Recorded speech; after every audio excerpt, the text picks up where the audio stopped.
Next point, that is transition from IPv4 to IPv6. This was the last point. Okay, second last. आणखी 2 point आहेत. ठीक आहे, हा point बघा. Transition from IPv4 to IPv6. एक minute, slide display करते.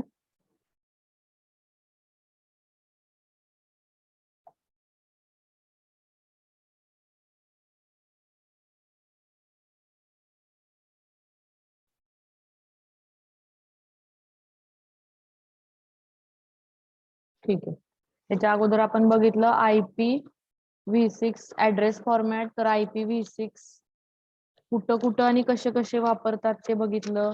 त्याचे टाइप्स आहेत. V6 ऍड्रेसचे टाइप प्रिफिक्सेस आहेत, म्हणजे reserved addresses, provider based, geographic unicast, link local, site local, multicast. ठीक आहे, त्यानंतर कम्पॅटेबल ऍड्रेसेस, मॅप्ड ऍड्रेस, या अशा टाइपचे वेगवेगळे ऍड्रेसेस आपण बघितले. कशाला कधी कुठला ऍड्रेस म्हणायचा त्याच्या बीटनुसार ते ऍड्रेस फॉर्मॅट आहे तुमच्याकडे. आणि आता पुढचा कन्सेप्ट आहे तो ट्रान्झिशन. म्हणजे IPv4 टू IPv6 जर एखादा होस्ट ट्रान्झिशन होत असेल, म्हणजे IPv4 मधनं IPv6 मध्ये कन्वर्ट होत असेल, तर त्यावेळी काय होतं तर ते बघणार आहे आपण. This is the point, transition from IPv4 to IPv6. बघा मग त्यामध्ये काय आहे.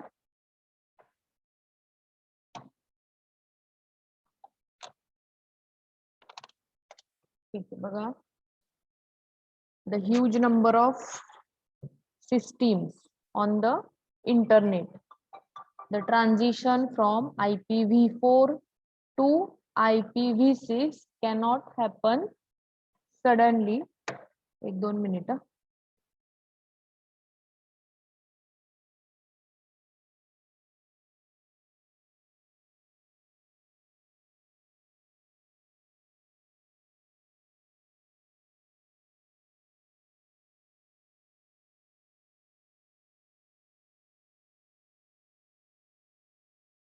Okay,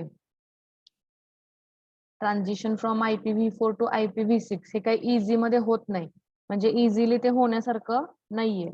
it takes a considerable amount of time before every system in the internet can move from IPv4 to IPv6.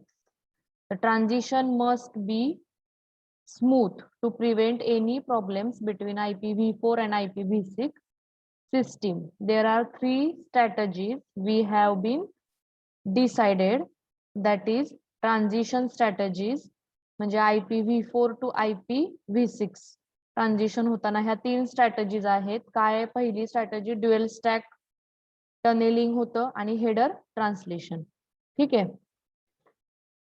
साधा सोपा पॉइंट आहे. पॅकेट जाताना IPv4 असेल आणि तिकडं दुसरीकडं IPv6 वापरत असेल तर ते कन्वर्जन होतं IPv4 टू IPv6. तो पॉइंट आहे, त्याला म्हणले transition from IPv4 to IPv6. मग ह्या 3 स्ट्रॅटेजी ठरवलेल्या आहेत. हे काय इझिली होत नसतं. लगेच पॅकेट पाठवले, हा आता IPv4 मध्ये होता आणि नंतर IPv6 मध्ये लगेच झालं सेकंदात, असं नाही. त्याला एक वेगळ्या प्रोसिजर मधनं जायला लागतं. ती प्रोसिजर, ती स्ट्रॅटेजी म्हणजे ड्युअल स्टॅक आहे, टनेलिंग आहे आणि हेडर ट्रान्सलेशन आहे. मग बघा, पहिलं बघूयात ड्युअल स्टॅक. काय dual stack? It is recommended that all hosts before migrating completely to version 6 have a dual stack of protocols. ठीक आहे, असं रिकमेंड केलंय की सगळे होस्ट ज्यावेळी मायग्रेट व्हायच्या अगोदर ते कम्प्लिटली व्हर्जन 6 मध्ये हॅव ए, आणि त्याला काय असणार आहे, कंपल्सरी तुमचा ड्युअल स्टॅक हा प्रोटोकॉल असणार आहे. have a dual stack of protocols, or in other words, a station should run IPv4 and IPv6 simultaneously until all of the internet uses IPv6. बघा काय म्हटलं इथं, एखादं स्टेशन किंवा एखादं नेटवर्क, एखादा होस्ट काय रन करत असेल, IPv4 आणि IPv6 सायमल्टेनियसली. आणि तेच इंटरनेट काय यूज करत असेल, IPv6. तर त्यांनी एक डायग्राम दाखवली आहे आयपी किंवा ड्युअल स्टॅक कॉन्फिगरेशन दाखवले, म्हणजे हे समोर तुम्हाला दिसतंय, स्लाइड बदलली आहे मी. ठीक आहे, ड्युअल स्टॅक दाखवलंय.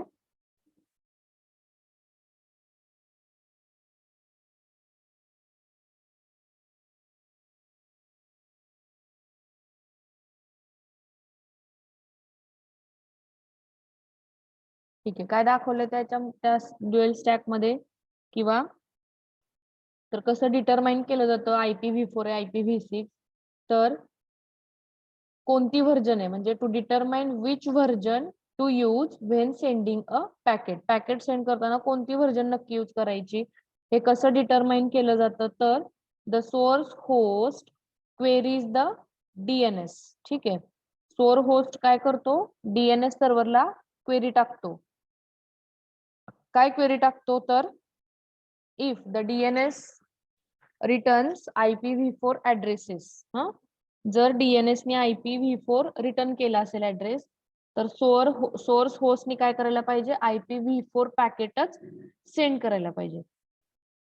जर IPv6 केला असेल, DNS ने रिटर्न IPv6 ऍड्रेस केला असेल, तर सोर्सने काय करायला पाहिजे, IPv6 पॅकेटच सेंड करायला पाहिजे.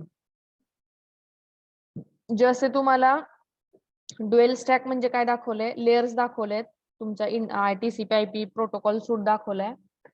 बेसिक लेयर आहे खालचा, त्यानंतर दुसरा नेटवर्क लेयर किंवा इंटरनेट लेयर म्हणता तुम्ही, TCP UDP तुमचा म्हणजे सेशन लेयर, आणि लास्टचा ऍप्लिकेशन लेयर. ठीक आहे, त्याच्यावरचे जे ते प्रोटोकॉल्स कुठं कोणते वर्क होते ते दाखवले.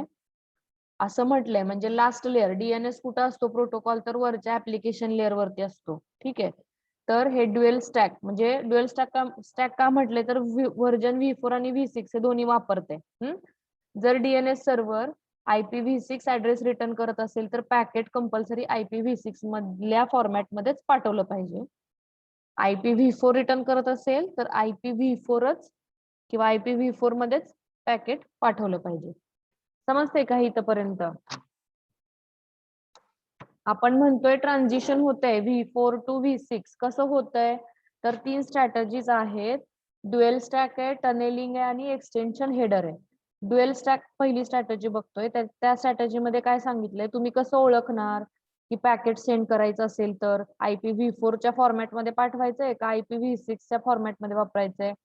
तर होस्ट म्हणजे तुमचा सोर्स होस्ट जो असतो, त्यानं क्वेरी क्रिएट करायला पाहिजे की त्या DNS ला, वरच्या DNS प्रोटोकॉलला, ऍप्लिकेशन लेअर वरच्या, समोर डायग्राम मध्ये दिसतंय तुम्हाला, ऍप्लिकेशन लेअर वरच्या DNS प्रोटोकॉलला क्वेरी फायर करायला पाहिजे की बाबा,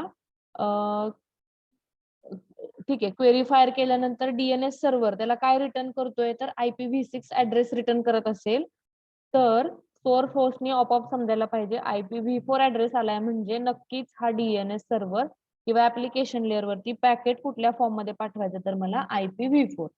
जर DNS सर्व्हरनी IPv6 ऍड्रेस रिटर्न केला असेल क्वेरी फायर केल्यानंतर, तर होस्टनी समजायला पाहिजे की बाबा IPv6 मध्येच आपल्याला पॅकेट पाठवलं पाहिजे. हे झालं dual stack. Next concept is the tunnelling. This is the diagram for tunneling concept. IPv6 host दाखवलाय इकडं, IPv6 और IPv4 होस्ट दाखवलाय राईट साइडला. IPv4 रिजन दाखवलाय, सॉरी IPv6 होस्ट आहे, आणि इथं पण IPv6 होस्टच आहे, आणि मध्ये IPv4 आहे.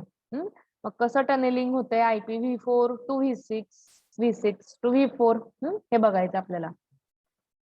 तर tunnelling it is a strategy used when two computers using IPv6 want to communicate with each other, and the packet must pass through a region that uses IPv4. ठीक आहे, हे टनेलिंग म्हणजे काय दाखवलंय, ही टनेलिंग अशी एक स्ट्रॅटेजी आहे ती आपण कधी यूज करतो, ज्यावेळी दोन कम्प्युटर IPv6 मधून कम्युनिकेट होत आहे. डायग्राम मध्ये दिसते तुम्हाला, इकडं लेफ्ट आणि राईट साईडला IPv6 प्रोटोकॉल यूज केलेले आहेत.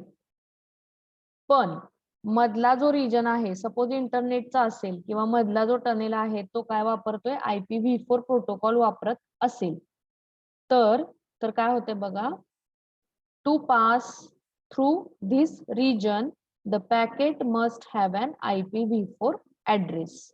ठीक आहे, IPv6 होस्ट कडनं पॅकेट आले म्हणजे ते IPv6 मध्येच असेल, पण मधला रिजन IPv4 यूज करते, म्हणजेच ते नक्की काय झालं पाहिजे, IPv4 ऍड्रेस मध्ये ते पॅकेट असलं पाहिजे. So the IPv6 packet is encapsulated in an IPv4 packet.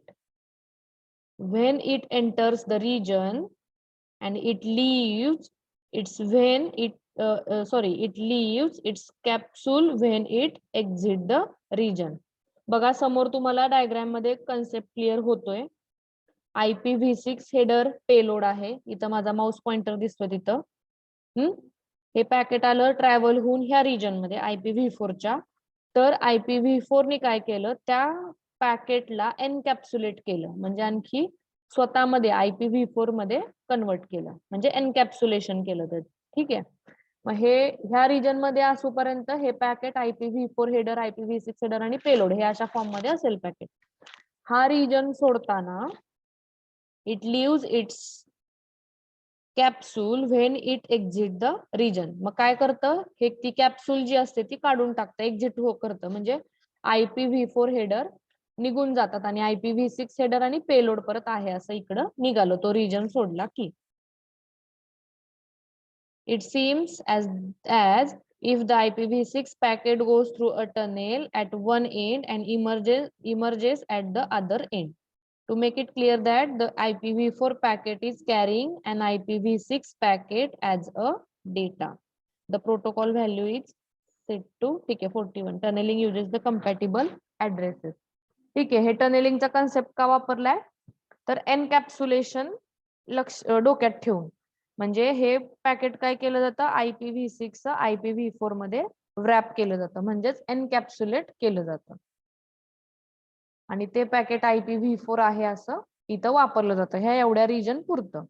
हा रिजन त्याने एकदा एक्झिट केला, त्या पॅकेटनी ट्रॅव्हलिंग झालं त्याचं ह्या रिजन मधनं, ह्या टनेल मधलं, की मग ते ती कॅप्सूल काढून टाकतं, म्हणजे IPv4 चे हेडर तिथं सोडून देतं आणि आहे त्या ओरिजिनल फॉर्म मध्ये इकडं पॅकेट जातं. याला म्हणायचं टनेलिंग. हा टनेल आहे ना, हा रिजन म्हणजे ह्याला म्हणणार तुम्ही tunnelling. And tunnelling uses the compatible ऍड्रेसेस.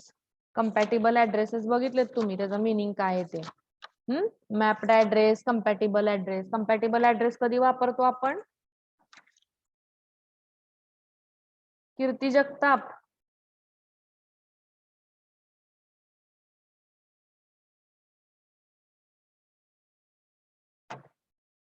हा कीर्ती जगताप, तुम्हाला काही सांगायचंय का?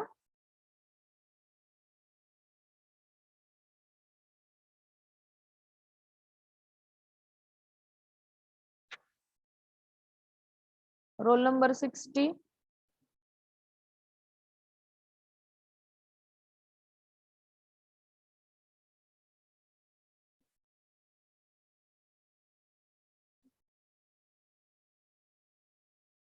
Why you are starting your video?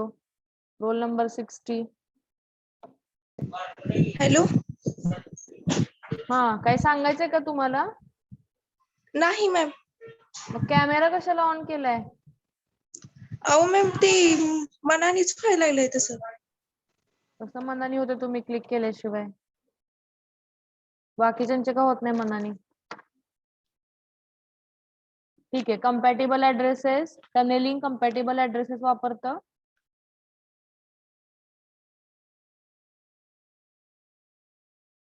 काय compatible addresses? It is used when a computer using IPv6 want to send a message to another computer using IPv6.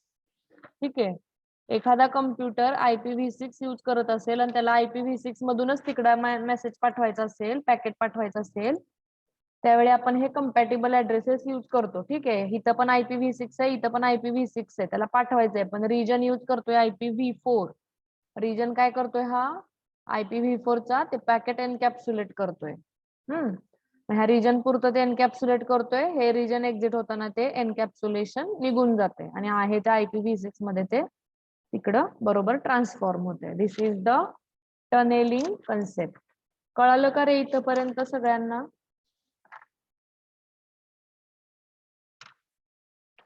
Yes, hello, are you getting this point? Dual stack tunnelling.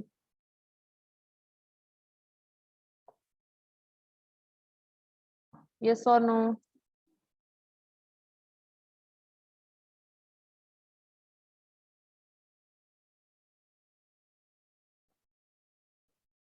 Okay, ठीक है. Next is the header translation. Next point is the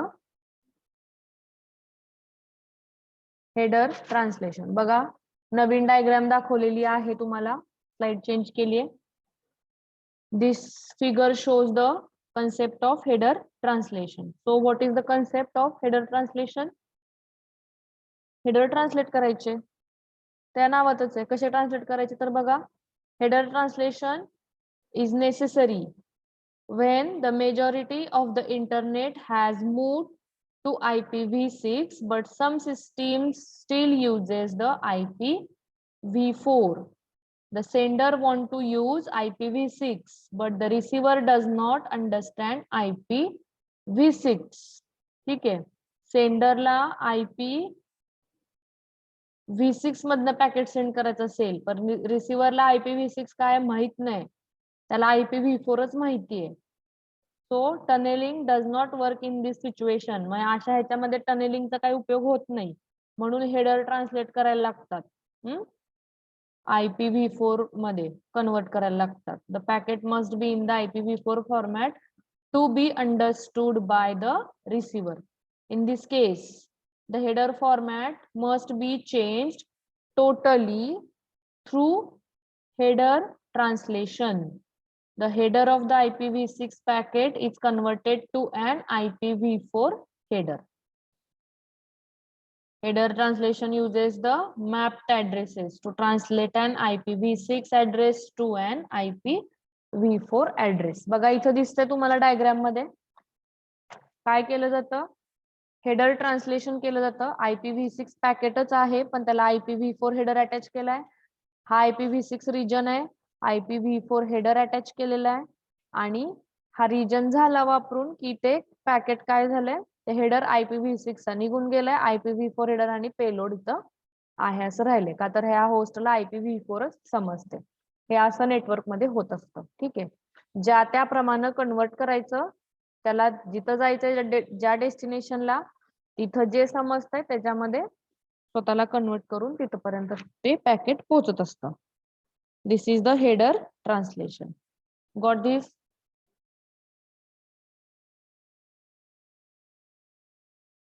काय नाही, फक्त header convert केलेले त्या पॅकेटचे ज्या त्या फॉर्मॅटमध्ये. IPv4 जिथे तिथं IPv4 मध्ये कन्वर्ट झालाय.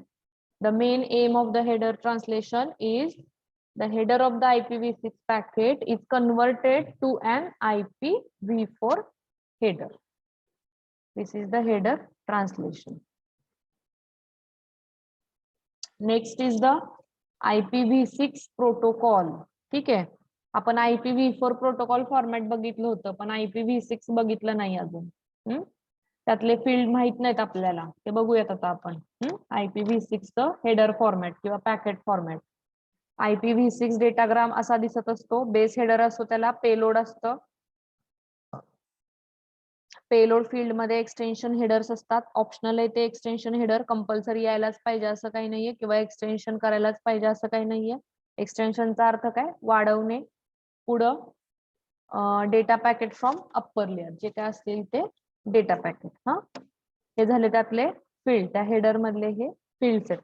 बघा IPv4 सारखेच काही काही आहेत पण थोडासा डिफरन्स आहे. बघा बेस हेडर किंवा तुमचा हा जो बेस हेडर आहे, ह्या बेस हेडरचे हे फील्ड्स आहेत सगळे. तर बघा, बेस हेडर व्हर्जन फील्ड आहे, VER म्हटलंय त्याला. PRI प्रायोरिटी फील्ड आहे, PRI म्हटलंय त्याला. फ्लो लेबल आहे, पेलोड लेंथ आहे, नेक्स्ट हेडर आहे, होप लिमिट आहे. ठीक आहे. सोर्स ऍड्रेस आहे, डेस्टिनेशन ऍड्रेस आहे आणि पेलोड एक्सटेन्शन हेडर. हे तुमचा format of an IPv6 datagram. बघा त्यातलं वन बाय वन फील्ड बघूयात आपण. Header field, sorry version field. Version simply है. This 4-bit field defines the version number of the IP datagram or IP packet. IPv6 और IP. आता हे V6 चा format आहे म्हणजे हे ऑब्विसली इथं व्हॅल्यू काय असणार आहे, 6 असणार आहे. म्हणजे हे व्हर्जन काय आहे तुमचं, 6 व्हर्जनचा IP प्रोटोकॉल आहे. प्रायोरिटी फील्ड काय, PRI priority. This field defines the priority of the packet with respect to traffic congestion. जर ट्रॅफिक झालं म्हणजे सगळ्यांनाच त्या टनेल मधनं जायचंय आणि तिथं ट्रॅफिक झालं, कोण अगोदर जाणार, तर हे प्रायोरिटी फील्ड ठरवणार, त्या पॅकेटची प्रायोरिटी ठरवणार. Flow label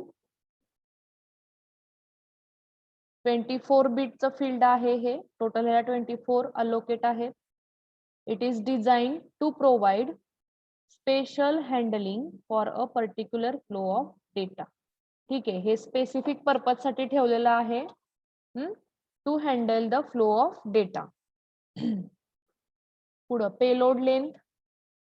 this field defines the length of the IP datagram excluding the base header. ठीक आहे, हे तुमच्या IP डेटाग्रामची काय करतं, लेंथ दाखवतं किंवा सांगतं. Next header field.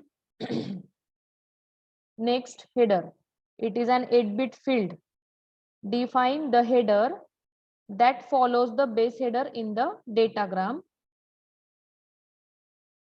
This field in version 4 is called protocol field. ठीक आहे.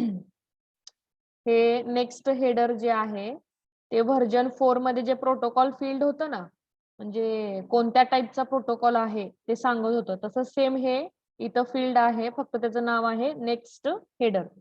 तुमचा नेक्स्ट प्रोटोकॉल कोण येणार आहे ते सांगतं. दिस इज द नेक्स्ट हेडर. ठीक आहे, याला कोड व्हॅल्यू असते. Code value in the sense काय, फॉर एक्झाम्पल 6 व्हॅल्यू जर ह्याची असेल तर TCP प्रोटोकॉल येणार आहे असं सांगतं ते नेक्स्ट हेडर. 17 असेल तर UDP आहे असं सांगतं. त्यानंतर 2 व्हॅल्यू असेल तर ICMP आहे असं सांगत असतं ते. किंवा 44 झालं तर ते फ्रॅगमेंटेशन करेल असं सांगतं, म्हणजे पुढचे येणारे जे असतील ते फ्रॅगमेंट्स असतील, पूर्ण प्रोटोकॉल नसेल ते फ्रॅगमेंट असतील. ठीक आहे. Hope limit. जसं तुमचं TTL फील्ड होतं IPv4 मध्ये, टाइम टू लाईव्ह, तसं हे होप लिमिट फील्ड आहे. टाइम टू लाईव्ह काय होतं, time to live field. Yes, anyone can.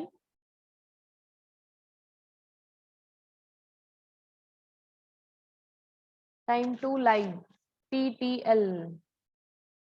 Who will tell?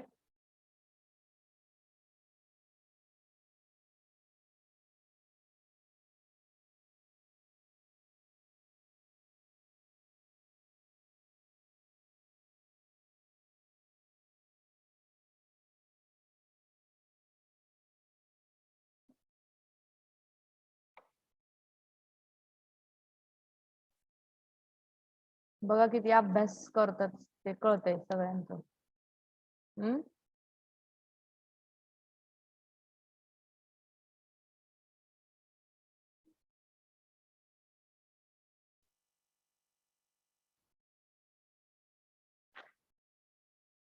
Time to live.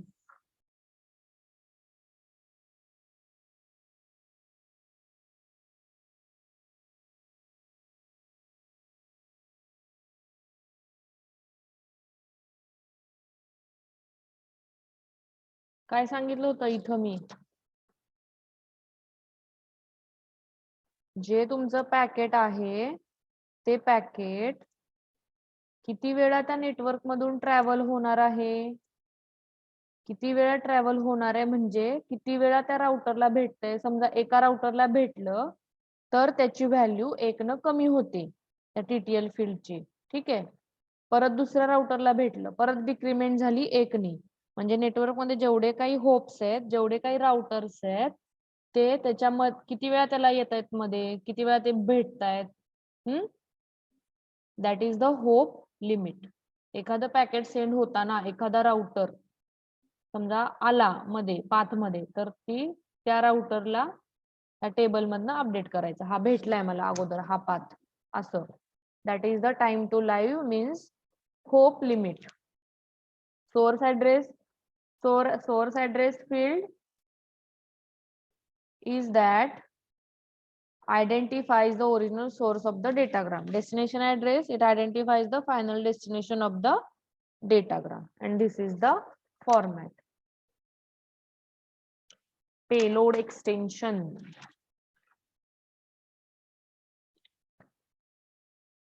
बघा ह्या प्रायोरिटी फील्ड जे आहे PRI, त्याच्यामध्ये थोडंसं आणखी तुम्हाला एक्सप्लेन करून सांगितलेलं आहे.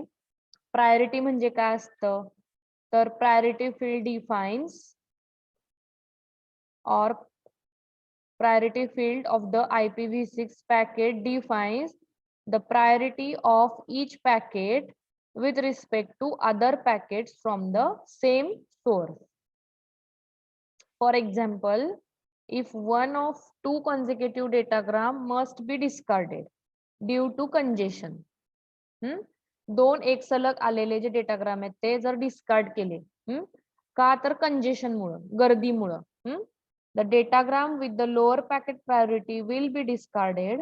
IPv6 divides traffic into two broad categories. बघा काय करतं, शक्यतो काय होत असतं, जर दोन पॅकेट आले, एक म्हणजे एकाच ह्याच्याकडून जर दोन पॅकेट आलेले असतील सोर्स कडनं, आणि कोणाला पहिल्यांदा पाठवायचं, काय करायचं, तिथं ते गर्दी झालेली असती, तर ते पॅकेट काय केले जातात, डिस्कार्ड केले जातात.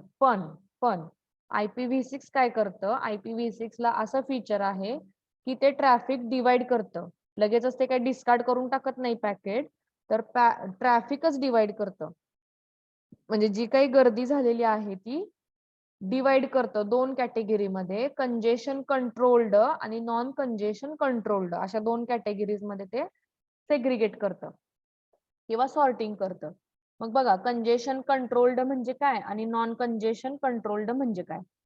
पहिलं बघूयात कंजेशन कंट्रोल्ड म्हणजे काय. If source adapts itself to traffic slow down when there is a congestion. काय करायला पाहिजे, स्वतःच सोर्सनी जर ट्रॅफिक व्हायला लागले, कंजेशन व्हायला लागले, तर स्वतःच पाठवण्याचा स्पीड म्हणजे स्लो करायला पाहिजे, slow down the traffic. The traffic is refer to as a congestion controlled traffic. अशा वेळी तुम्ही काय म्हणू शकताय, कंजेशन कंट्रोल्ड ट्रॅफिक. म्हणजे जे काही कंजेशन क्रिएट होतं ते कंट्रोलिंग करण्याचं काम त्या होस्टनी केलं पाहिजे, त्या होस्टनीच अडॅप्ट केलं पाहिजे स्वतःकडं. Congestion control data are assigned priority. ठीक आहे, प्रायोरिटीची काय व्हॅल्यू तुम्हाला नाही सांगत. पुढं non congestion traffic. Non congestion traffic refers to a type of traffic that expects minimum delay. Discarding of the packet is not desirable. Retransmission in most cases is impossible. Priority numbers from ठीक आहे, इथं काय म्हटलंय बघा, non congestion traffic refers to a type of traffic that expects minimum delay. इथं काय केलं पाहिजे, जे मिनिमम डिले न आलेलं पॅकेट जे आहे त्याला प्रेफरन्स दिला पाहिजे, आणि बाकीचे जे आहेत म्हणजे जास्त डिले वाले पॅकेट ते कुठनं तरी नेटवर्क लांब फिरून आलेले असतात, किंवा ते हे पण असू शकतात, आपल्याशी रिलेटेड पण, म्हणजे विनाकारण पाठवलेले सुद्धा पॅकेट त्या नेटवर्क मध्ये असू शकतात. तर असे पॅकेट काय केले पाहिजेत, डिस्कार्ड केले पाहिजेत. म्हणजे लागणारेच पॅकेट काय करायला पाहिजे, घ्यायला पाहिजे. This is the congestion controlled and non congestion control. मग फ्लो लेबल पण त्याच्याशीच रिलेटेड आहे. A sequence of packets sent from a particular source to a particular destination that needs a special handling by routers is called a flow of a packet. Flow label म्हणजे काय की sequence of packet असा sequence की sender to receiver म्हणजे sender to destination आलेला particular sequence that is the flow of packet आणि तो specifically कुणी हँडल करायला पाहिजे राउटरला this is the flow of label and last point is the extension header.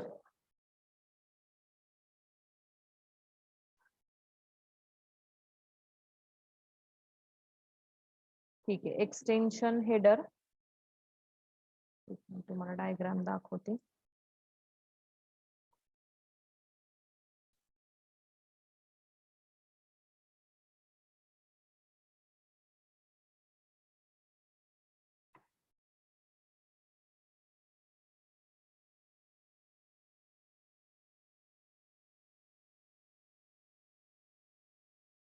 Extension header म्हणजे काय हेडर एक्सटेंड करणे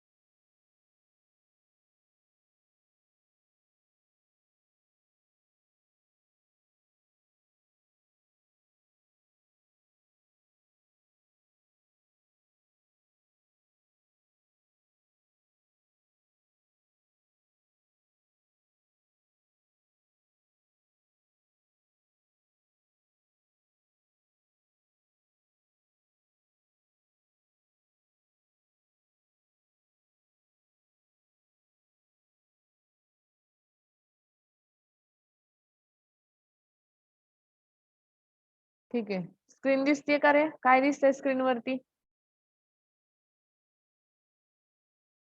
हॅलो Practical outcomes.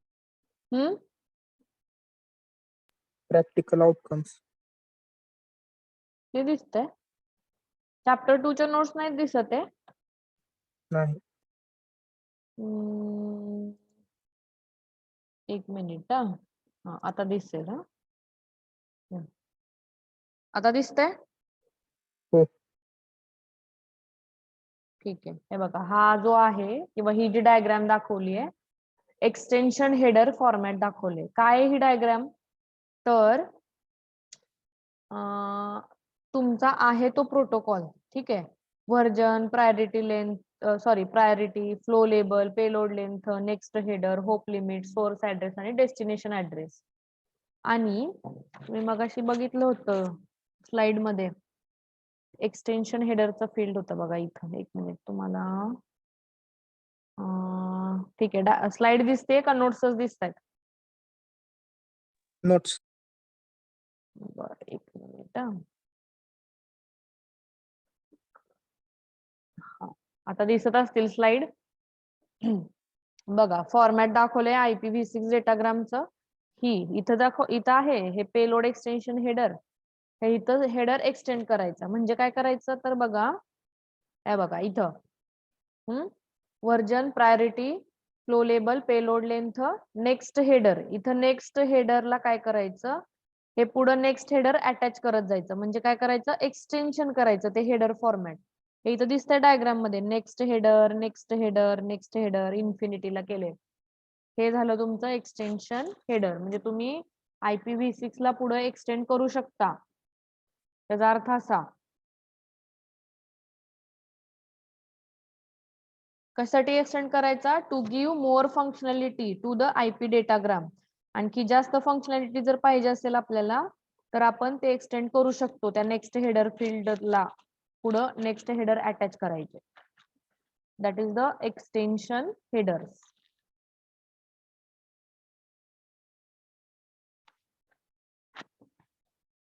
मग ह्याचे 6 टाइप्स आहेत बघा ह्या हेडरचे हेडर एक्सटेंड करायचे 6 टाइप्स आहेत 6 types of extension headers have been defined.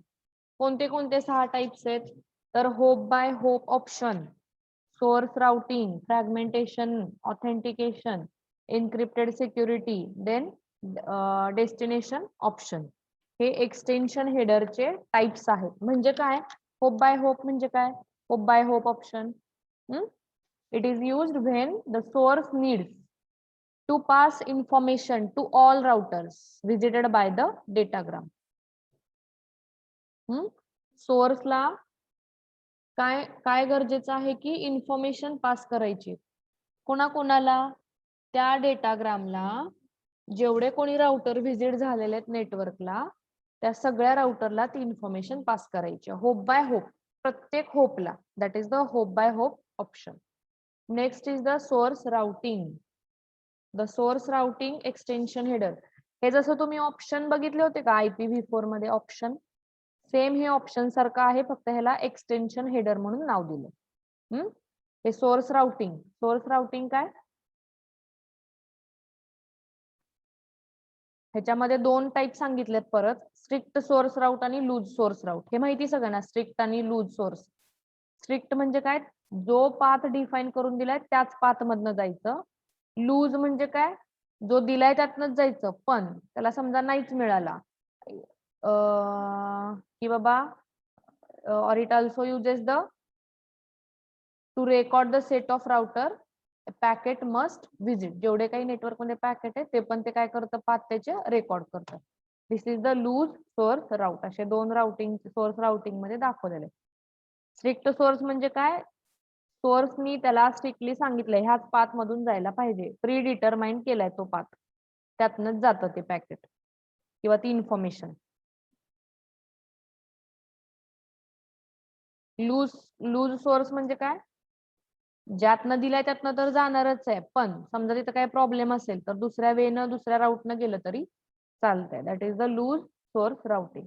Next is the fragmentation. Next header type is the fragmentation, or next option म्हणलं तरी चालतंय, is the fragmentation. What is fragmentation? It is same as that in the IPv4. IPv4 मध्ये कसं आहे तसं तिथं IPv6 मध्ये पण फ्रॅगमेंटेशन प्रोसेस आहे. फ्लॅग असतं, आयडेंटिफिकेशन नंबर असतो, फ्रॅगमेंट केले जातात जर पॅकेट मोठं असेल तर. सेम तसं. Only source can fragment the packet.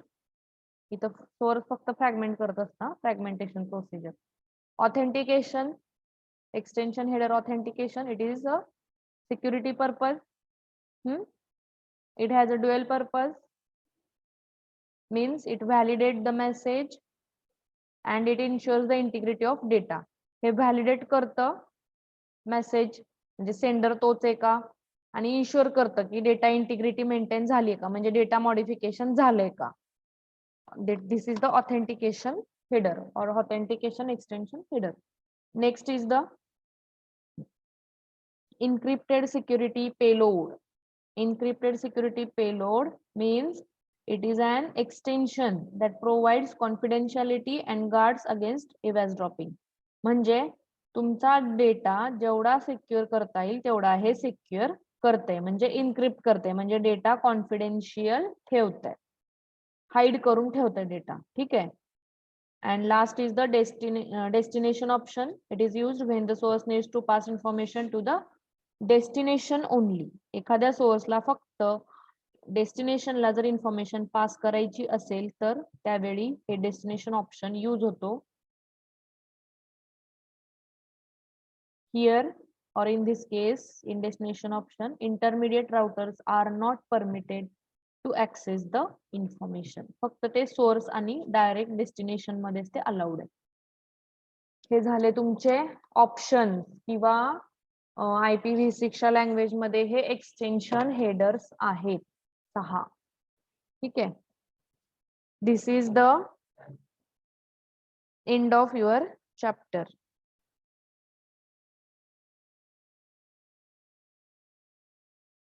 सहावा चॅप्टर संपलाय तुमचा. बघा IPv6 addressing, transition from IPv4 to V6, त्यामध्ये dual stack, tunnelling, header translation बघितलं. आता IPv6 प्रोटोकॉल पण बघितला, पॅकेट फॉर्मॅट बघितलं त्याचं, आणि त्याच्यामधले एक्सटेन्शन हेडर्स बघितले. ठीक आहे. नेक्स्ट चॅप्टर नेक्स्ट लेक्चर पासून चालू करूया. कोणता युनिकास्ट अँड मल्टीकास्ट राउटिंग प्रोटोकॉल. ठीक आहे. येस, काय डाऊट आहे का ह्याच्यामध्ये कोणाला? Yes, any doubt in this second chapter?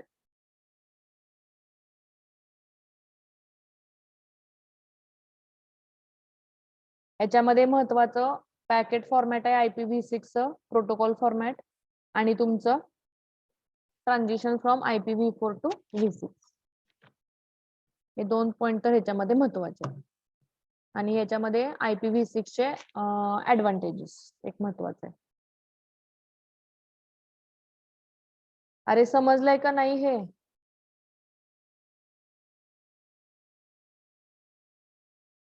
R you getting दिस?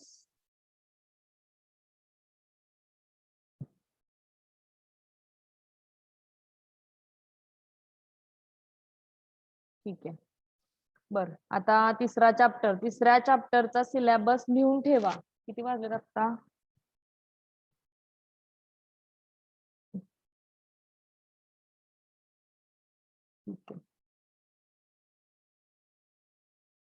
ठीक आहे, तिसऱ्या चॅप्टरचा सिलेबस लिहा बघू आता.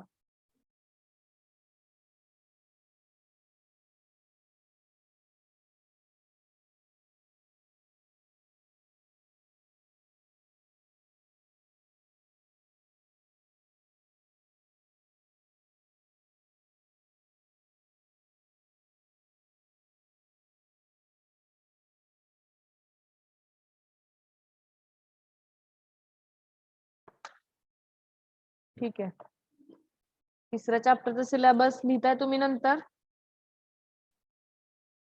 Third chapter unicast multicast routing protocols. Unicast and multicast routing protocol ह्या चॅप्टर मध्ये आपल्याला प्रोटोकॉल म्हणजे अल्गोरिदमचा स्टडी करायचा आहे.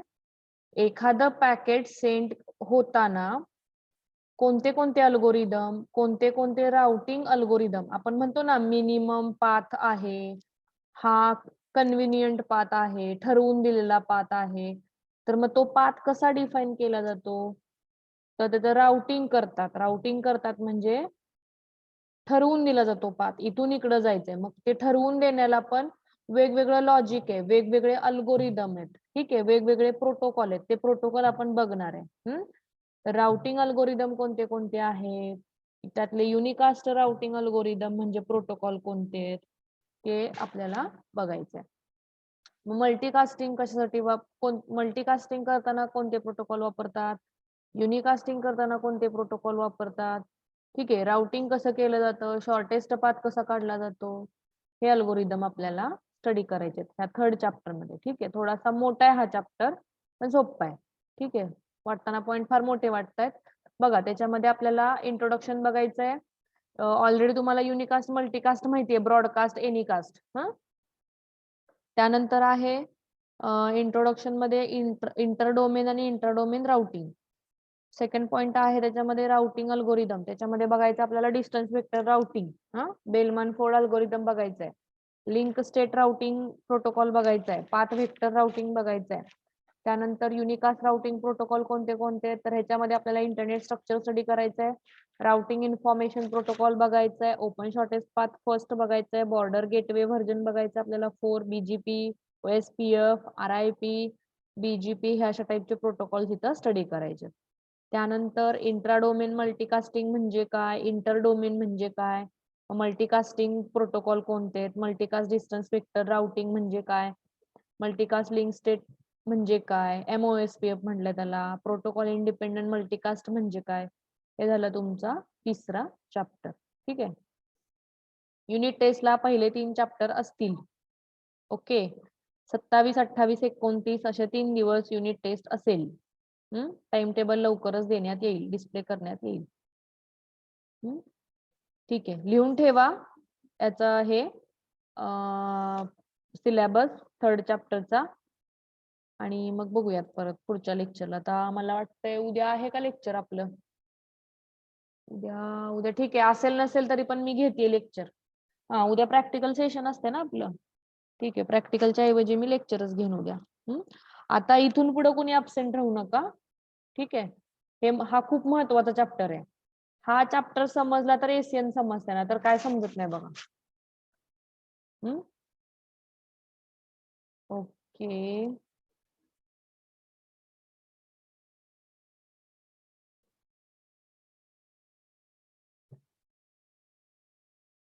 Okay, give a present is start from 1, 1 present, 2 present, 3, 4,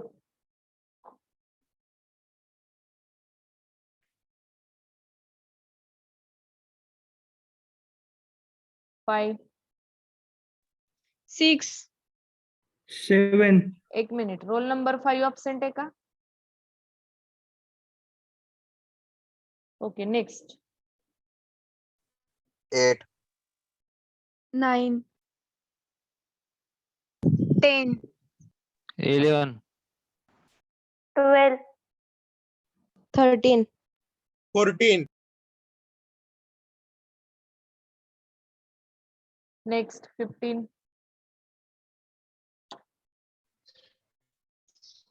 16 present, next 17, 18, 19, 20, 21, 22, 23, 24, 25, 26, 27, 20, 28, 29, 30, 31, 32, 33, 34, 35, 36, 37, 38, 39, 40, 41, 42, 43, 44, 45, 46, 47, 48, 49, 50 present, 51 present, next 52, 53, 54, 55,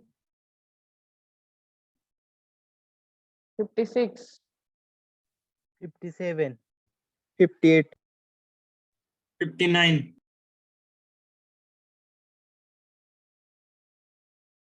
okay, 61, 63, 64, 65, 66, 67, 67, 68, 69, 70,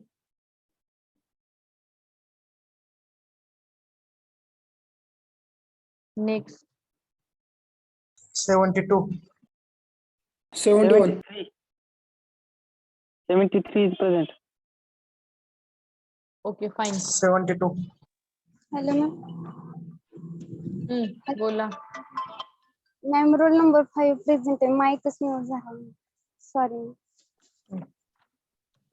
ठीक आहे.